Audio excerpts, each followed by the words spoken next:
Hey there, YouTube. This is Parker from Team Shockwave. I'm here with Ethan. He has a very interesting deck throughout this whole event here at YCS Philly. You know, even though he didn't make it to top 32, I think it's worth even to mentioning about it since he went pretty far to the to day 2 or day 1. I mean day 2. I lost round 10. All right then. So Ethan, what deck you were playing? I was playing Worms. Worms. What made you decide to go with Worms and all these other decks options out there? Honestly, I was supposed to play the Gold Jays today, but I couldn't get the Angeles in time. Oh. I had Worms built. I've been playing Worms for a couple of years. I stopped playing them for a long time. Just made a new build 3 days ago from scratch. I didn't look at any other builds. This build's probably kind of weird because I just made it real quick, but it's been doing really well surprisingly. So. All right, cool. So let's get on to the deck. Play 2 Yagins and 3 Zexes. Zexes dump the Yagins. Yagins special for free when Zex is on the field. For years I've been playing 3 Yagins. This is the first time I've ever played 2 Yagins. I needed room for another monster. I had to take one out. So Yagin, to be honest, right now it's not really good against much. Like it's good against extra deck monsters, but right now people aren't exceeding going into that stuff as much. So I've decided to play 2. I hate drawing into them, so it's that. 3 Carteros. I would never play less than 3. I think it's one of the MVPs of the deck. Like if I could just open 1 Carteros, I'm like set. If you don't open the monsters, like that's the big problem sometimes. Playing 2 Trap Tricks, Mermails. I played 1 Trap Trick Trap Hole and 1 Bottomless. This was just a decision I made. I just thought it'd be interesting. I saw these being played in artifact decks, and they seemed like they'd be splashable in Worms too, and they worked pretty well. I played the 1 Kachu Kage that's searchable off King of the Feral Imps. It has a lot of utility, you can go into X-Ton and stuff, and it's searchable.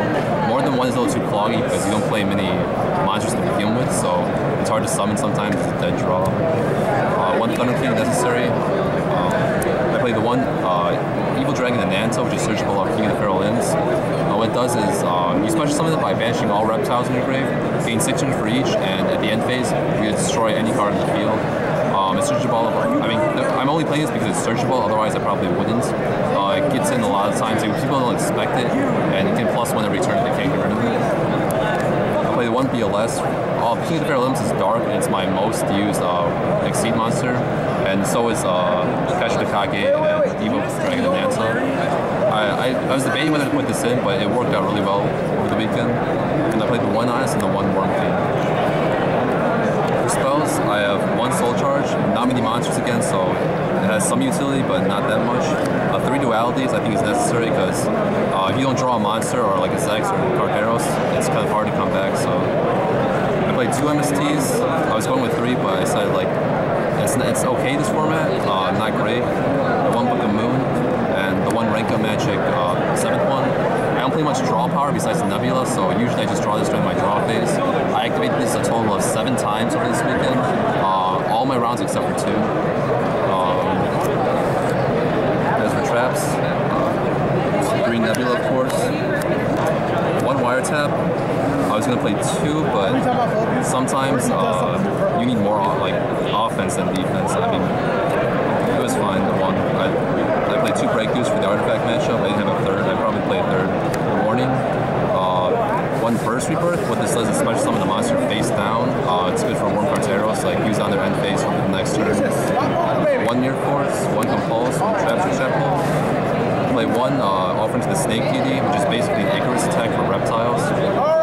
More than 1 is usually that. I would never recommend more than 1 because you don't have that many monsters to begin with, like I said before. 1 Torrential, 1 Bonus, 1 Fiendish, and 1 Needle Sealing. I took out my Dark Hole last minute, decided to play Needle Sealing, and I'm really glad because I resolved it a lot of times last weekend. It worked out really well. Let me do extra set.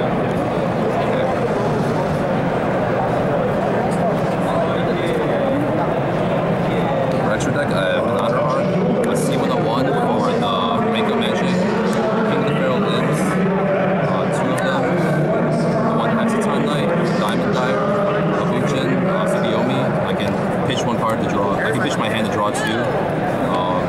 Heartland Draco for attacking for game sometimes. I attacked the game with this 1 time last weekend. The Carnagorgon, to protect your floodgates like Soul Drain and Macro against Mermails, which I did a lot. The Abyss Dweller, the Cowboy, the Ragn Zero, Starlight Paladynamo, Black Ship, and Emerald. As for side deck, I have a third MST, 2 rivalries for the Modolche matchup. I would rather have had 3, but I couldn't find the third one. I really wish I had one this weekend. It really worked out really well. Deep Fissure, deck dev for Girgias, Modolches, some rogue matchups. 3rd wiretaps for the artifacts and trap heavy decks. 2 Maxis for Modolches and anything that specials, obviously. And I cited 4 of the hands because it's really, the hands are just so good, especially against decks like Evil Swarms or decks that can't handle them really. You can just clear a board. I drew multiple copies, which is really sad. I opened 3 hands against my feature match, Evil Swarms, but it was alright. 1 Soul Drain, 1 Macro, and 1 Blackthorn. Alright. Thank you, Ethan, about the for the deck profile. Is there any last words you want to put mention to the viewers here? Honestly, I feel that Worms are a very underlooked deck. People aren't experimenting with it. Like, this whole deck was an experiment. I never played anything like this before. These kinds of decks. I think that people should go out there and try to make this deck reach its full potential, because I've been doing really well this weekend. I played against all metas, 2 Modolches, 2 Mermails. I 2-0'd both Girgias I played. I lost to 1 Evil Storm, beat 1 Evil Storm, lost to Artifacts, and beat some other decks.